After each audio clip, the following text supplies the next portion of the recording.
University మంచి భవిష్యత్తు కోసం తెలుగు విద్యార్థులు ఇష్టపడే యూనివర్సిటీ. కాల్ 9059052378 9059052379. ఇప్పుడు ఈ సంతృప్తేనా వాళ్ళ వైపు నుంచి మీకు ఏమైనా అంటే మీరు నార్మల్గా ఎప్పుడైనా ఫైనాన్షియల్ క్రంచ్ వచ్చినప్పుడు కానీ లేకపోతే ఎప్పుడైనా అటువంటి ఇబ్బంది ఎప్పుడైనా మీకు కలిగినప్పుడు వాళ్ళు మీకు సపోర్ట్గా ఉన్నారండి ఆ టైంలో? సపోర్ట్ అంటే నాకు దేవుడు ఒక పరిస్థితి ఇవ్వలేదండి భగవంతుడు నాకు. బట్ అలాంటి పరిస్థితి చేస్తారండి, అలాంటి పిల్లలే వాళ్ళు. మా సిస్టర్స్ కానీ మా బ్రదర్ కానీ నాకు ఎప్పుడు బ్యాక్ ఉంటారు. నేను ఉన్నాను కదా, నీకెందుకు, ఏమైనా అయితే నేను చూసుకుంటా అన్నట్టుగా మా బ్రదర్ కానీ ఇప్పుడు మా బ్రదర్ ఇప్పుడు ఏముంటాను, ఎందుకంటే నాకు కొంచెం లేట్గా పిల్లలు అయ్యారు, చిన్న పిల్లలు ఇప్పుడు నాకు ఎప్పుడైనా హెల్త్ ఇష్యూస్ వస్తే కూడా నేను వాటితో షేర్ చేస్తుంటా. ఏందరో నాకు భయంగా ఉంది, ఇలాగా అలాగా ఫ్లైట్లో వెళ్తుంటే ఏదో సౌండ్స్ వస్తుంది, నాకు భయం వేస్తుంది అంటూ చాలు. ఏం భయపడవద్దు, నేను దేవుడి దగ్గర ప్రార్థన చేస్తాను, ప్రేయర్ చేస్తాను, నా ఆయుష్ కూడా నీకు ఇవ్వాలనుకుంటా. ఎందుకంటే వాడి పిల్లలు వాళ్ళు తొందరగా పెళ్ళైపోయి వాళ్ళ పిల్లలతో పెద్దవాళ్ళు అయిపోయి సెటిల్ అయిపోయారు. సో అంటే వాళ్ళందరినీ సెటిల్ చేసే తర్వాత అంటే మ్యారేజ్ చేసుకున్నా నాకు పిల్లలు లేట్గా అయ్యారు అన్నమాట. సో అందుకని సో అంతా ఒక మంచి మనసు. మా బ్రదర్ కానీ మా సిస్టర్స్ కానీ వాళ్ళందరూ, మా సిస్టర్స్ నేనున్నాను కదక్క, నువ్వు ఎందుకు బాధపడతావు, నేను చూసుకుంటాను నీ పిల్లల్ని అంటారు. So nice. అదే మీరు మీ పిల్లల్ని కూడా లాస్ట్ టైం ఎప్పుడు మనం అనుకున్నప్పుడు కూడా పిల్లలు ఎగ్జామ్స్ అవుతున్నాయండి అయిన తర్వాత నేను వస్తాను చెప్పాను. I remember. అంటే అంత కనెక్టెడ్గా సినిమా కెరీర్లో ఉండడం కష్టం నార్మల్గా అయితే. బట్ నేను అనుకున్నప్పుడు అనమాట మీరు బాగా మంచి హోమ్ బర్డ్ మీరని. అవును, మొన్న ఎప్పుడు కూడా రోజా గారు దేనికి ఫోన్ చేశారు, అంటే ఏదో ఒక విషయాన్ని ఫోన్ చేసినప్పుడు ఏం చేస్తున్నా అమ్మని అంటే ఇప్పుడే స్కూల్కి వెళ్ళొచ్చాను పిల్లలు అంటే 100% హౌస్ వైఫ్ అనమాట. అవును, అంటే తను మంచి వీరవనిత కదా మన రోజా. అయ్యో అసలు అంత నా వల్ల అయితే కాదండి అలాగా, అంత డేర్ అండ్ డాష్. ఒక ఇండస్ట్రీలో ఒక ఎంత మంచి ఆర్టిస్ట్ అంత మంచి పొలిటీషియన్ కూడా తను. మంచి స్పీకర్. వావ్, అసలు దేనికి ఎవరికి భయపడదు, ఏది మాట్లాడాలనుకుంటుందో అది అంత డారింగ్ అండ్ డాషింగ్ మాట్లాడుతుంది. సరే తర్వాత దాని మీద విమర్శలు ఎలా వస్తాయి ఏమొచ్చే తర్వాత విషయం, కానీ ముందు మాట్లాడాల్సి ఏమనుకుంటారో అది మాట్లాడేస్తారు, ప్రవాహంలో మాట్లాడేస్తుంది. అయితే మీ ఇందాక coming back to the point, ఇప్పుడు మీరు అంత ఫ్యామిలీ లైఫ్లో అంత ఆక్యుపైడ్గా మీరు అంత నిండా మునిగిపోయి అందులో మళ్ళీ అసలు ఈ సెకండ్ ఇన్నింగ్స్ అన్నది ఎందుకు స్టార్ట్ అయిందండి? అంటే ఫర్ వాంట్ ఆఫ్ ఎర్నింగ్స్ కాదండి, యాక్చువల్గా నాకు సినిమా ఇండస్ట్రీ నేను చాలా ఇష్టపడి వచ్చాను. అవును, ఇంట్లో అందరితో చేసి నేను అయితే హీరోయిన్ అయితే లేకపోతే చనిపోతానన్న ఆ లెవెల్కి వెళ్ళాను నేను అనమాట అప్పట్లోనే. సో అంత ప్రతిఘటన ఎందుకు వచ్చిందండి నాకు? ఏంటి హీరోయిన్ కాకపోతే నేను చనిపోతాను అన్నంత? అంతే, ఫస్ట్ వచ్చి నేను అవ్వాలనేది ఒక ఇష్టం అండి, ప్యాషన్.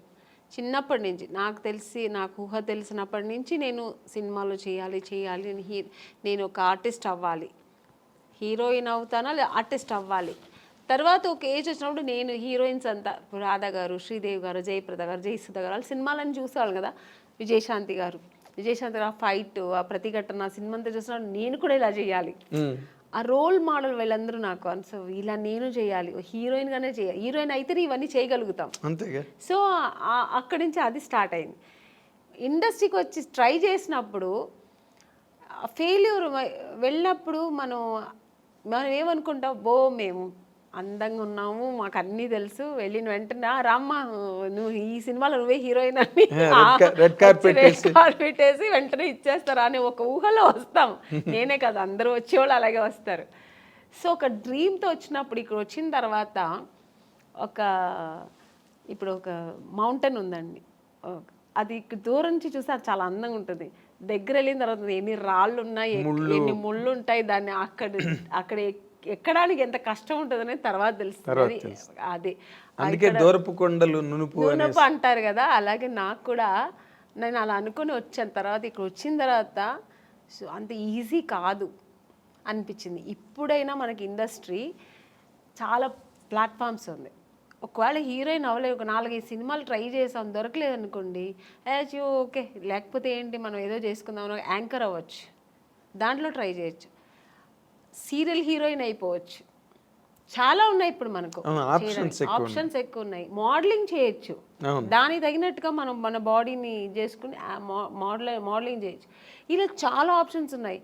నేను వచ్చినప్పుడు ఇండస్ట్రీ ఓన్లీ హీరోయిన్ చేయాలి, లేదంటే సిస్టర్ రోల్, మదర్ రోల్, ఆ ఏజ్లో సిస్టర్ రోల్, లేదంటే ఫ్రెండ్స్ రోల్, ఇలాంటి తప్ప ఆప్షన్ లేదు. ఇంటికి వెళ్ళిపోవాల్సిందే. నాకేమో అది ఇష్టం లేదు, నేను చేస్తే హీరోయినే చేయాలి. అలాంటప్పుడు ఎన్ని కష్టాలు నేను ఎదుర్కోవాల్సి వస్తుంది. అవును, మనం కండిషన్స్ పెట్టుకుంటే కష్టాలే. సో అది అప్పుడు అసలు ఎక్కువ కష్టాలు ఫేస్ చేశారండి బిగినింగ్ లో? తప్పకుండా అండి. ఎందుకంటే నాకు చెన్నైలో అంటే ఎక్కువ తమిళ్ ఇండస్ట్రీలోనే ఎక్కువ నేను ట్రై చేశాను. నాకు అప్పుడు తెలుగు టచ్ లేదనమాట. అక్కడ తమిళ్లో ట్రై చేసేటప్పుడు మా నాన్నగారు ఫ్రెండ్, ఫ్యామిలీ ఫ్రెండ్, ఆయనకు కూడా తమిళే తెలుసు. ఆయనకి తమిళ్ అతనే ఆయన కాబట్టి తమిళ్ ఇండస్ట్రీకే ఆయన నన్ను చుట్టి తీసుకెళ్ళేవారు అనమాట. కంపెనీస్ అక్కడ ఉన్నారు, వెళ్ళమ్మా అక్కడ. సో ఇవన్నీ అక్కడ ఫేస్ చేశాను.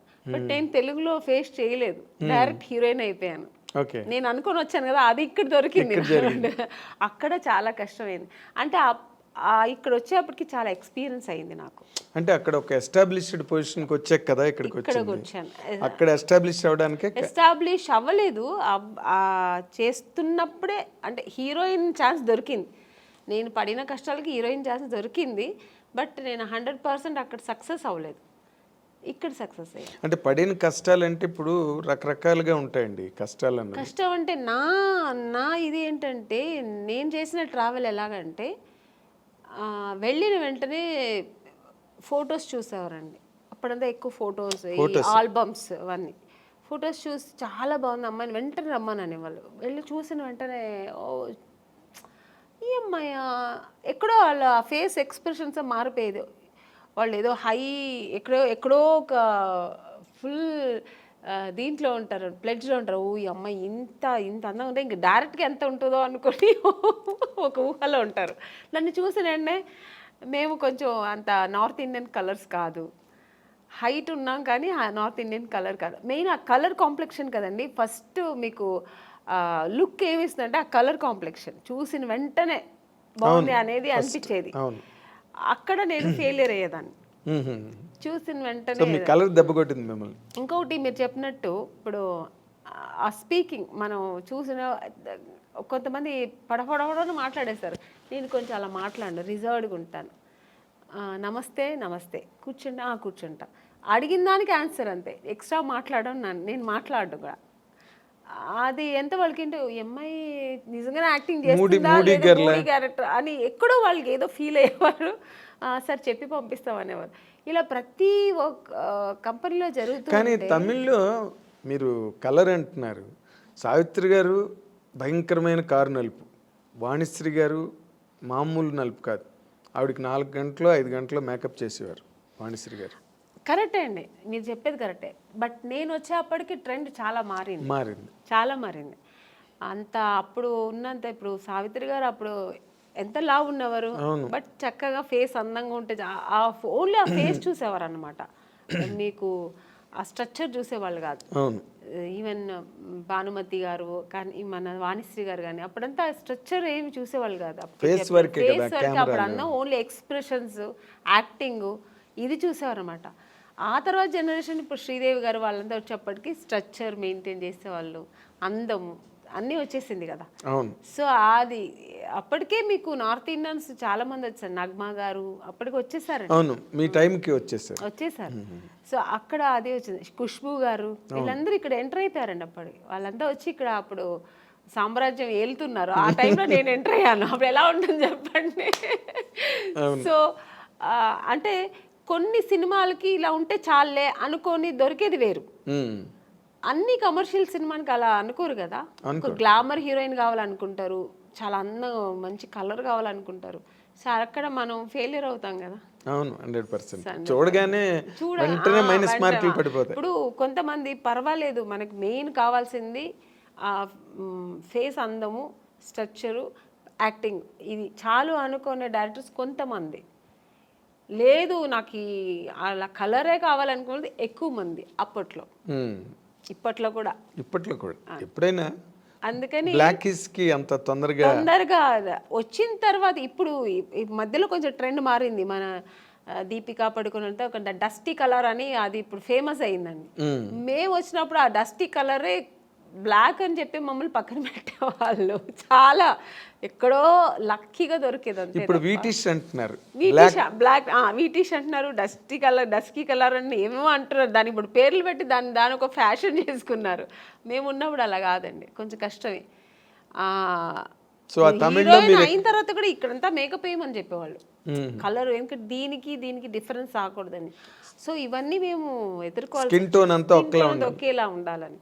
సో అప్పుడు నేను చాలా మా అమ్మని తిట్టేదాన్ని, నువ్వు ఎందుకు మా నన్ను కలర్గా కనలేదు, మా బ్రదర్ మంచి కలరు, వాడు మాత్రం ఎందుకు అంత కలర్ ఉన్నాడు అని మా నాన్నగారు లాగా వాడు, మా అమ్మ కొంచెం కలర్ తక్కువ. ఇలాగా నాకు ఆ ఒక ఫీలింగ్ నాకు ఎప్పుడు ఉండేది. మా అమ్మతో ఎప్పుడు నేను వెళ్ళి మా అమ్మతోనే గొడవ పెట్టేది, నాకేంటే తెలుసు దేవుడు నీకు ఆ కలర్ ఇచ్చాడు, నువ్వు హీరోయిన్ అవుతావు నాకు తెలిసి ఉంటే నేను ఇంకొంచెం కుంకుమ పువ్వు ఎక్కువ తాగేదాన్ని. మా అమ్మ అంటే ఆవిడకి అంతే, కుంకుమ పువ్వు తాగితే ఎక్కువ తాగితే అంటే అదేదో అప్పుడు ఒక నమ్మకం. సో అలా